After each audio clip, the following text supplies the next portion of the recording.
Bonjour à tous, bienvenue dans cette nouvelle vidéo sur la guérison du deuil. Aujourd'hui, je voudrais vous parler de quelque chose de particulier, quelque chose qui est souvent associé avec le suicide. Quand on est en deuil suite à la perte d'un proche par suicide, bien entendu, on va traverser les mêmes étapes du deuil comme décrites par Elisabeth Kubler-Ross. On va passer évidemment par le chagrin et toute la colère, peut-être la dépression, peut-être la négociation, en attendant l'acceptation qui sera la fin du deuil, la résolution du deuil.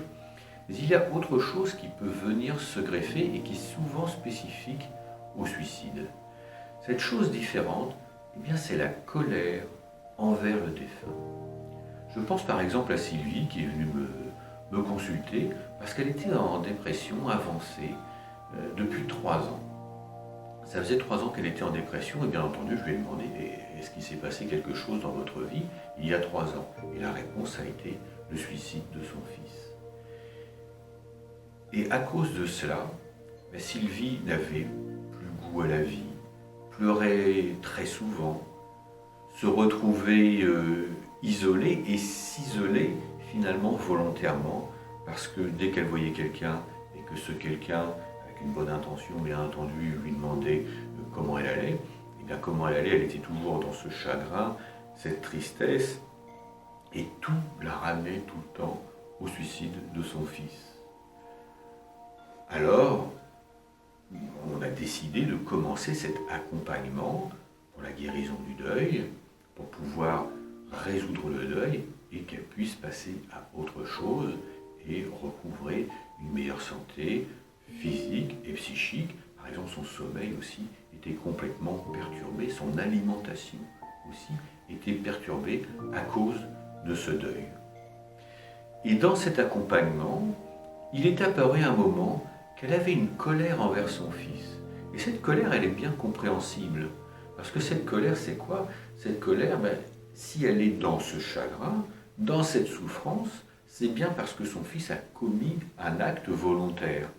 Et donc, il peut y avoir un reproche qui vient si je suis malheureuse et souffrante, même si je l'aime beaucoup, s'il n'y avait pas d'amour, il n'y aurait pas de deuil, même si je l'aime beaucoup, mais finalement il est responsable de ma souffrance et il y a une colère qui est là latente. Et le problème, c'est que cette colère empêche d'avancer dans la démarche de résolution du deuil. C'est une étape à franchir, se libérer de cette colère, parce que tant qu'elle est là, eh bien, comment être en paix avec son défunt si on est en colère envers lui? Alors je lui ai proposé de regarder cette colère et par exemple de se poser la question à quoi elle lui servait. Qu'est-ce qu'elle lui avait apporté pendant ces 3 ans? Et le bilan, bien entendu, est complètement négatif. Alors je lui ai posé cette question aussi, si elle désirait conserver cette goutte de colère encore ou pas. Combien de temps encore elle voulait être en colère? Au cours de cette discussion sur la colère et sur l'acte de son fils, je l'ai amené aussi à envisager que finalement, pour son fils, il était plus que probable que le suicide, pour lui, a été comme une solution pour échapper à sa propre détresse. Il était dans une situation financière difficile, compliquée, qui avait des complications dans sa vie personnelle, intime, et tout ne faisait qu'empirer, sans issue pour lui visible. Il ne percevait pas d'issue à cela, il ne voyait que les choses empiraient, et générant la détresse, l'angoisse, des remords de ne pas savoir gérer cette situation. Et finalement, la douleur est devenue tellement forte qu'à un moment, on pourrait dire qu'il y a une partie de lui, pour s'extirper de cette douleur, a trouvé comme solution ce geste malheureux qui est le suicide. Un moyen pour ne plus souffrir. Évidemment, c'est un moyen terrible et tragique et qui génère plein de souffrances autour de lui, dans ses proches qui survivent.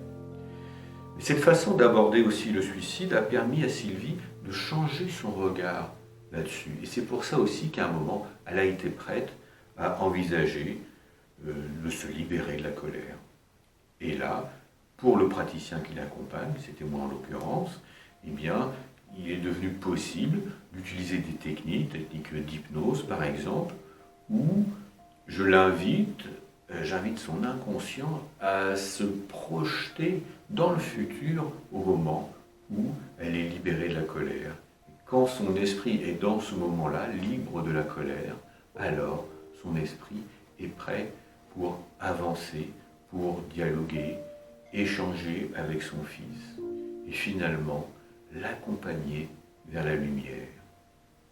Et donc, ce pas de libération de la colère envers son défunt, c'est l'étape indispensable pour avancer et pour pouvoir finaliser cet accompagnement, pour guérir du deuil, être enfin en paix avec son défunt. Et à ce moment-là, eh bien son fils, à Sylvie, est devenu pour elle une présence, comme un guide, un protecteur qui l'accompagnait. Elle a repris au temps présent la vie en compagnie de l'esprit de son fils qui était là, et elle est passée de la douleur à la douceur grâce à cela. Si vous voulez en savoir plus sur le deuil, sur tous les détails, tous ces détails précis et indispensables qui permettent d'avancer vers la guérison, bien entendu, vous pouvez vous abonner à ma chaîne, regarder les autres vidéos, vous pouvez visiter mon site, bien entendu, vous pouvez liker, partager, et n'hésitez pas non plus, si vous en ressentez le besoin, si vous vous sentez prêt, et si vous voulez même juste échanger avec moi, à prendre rendez-vous pour avancer vous aussi et vous libérer de votre deuil si vous êtes concerné directement par cela. Je vous dis à très bientôt pour une prochaine vidéo.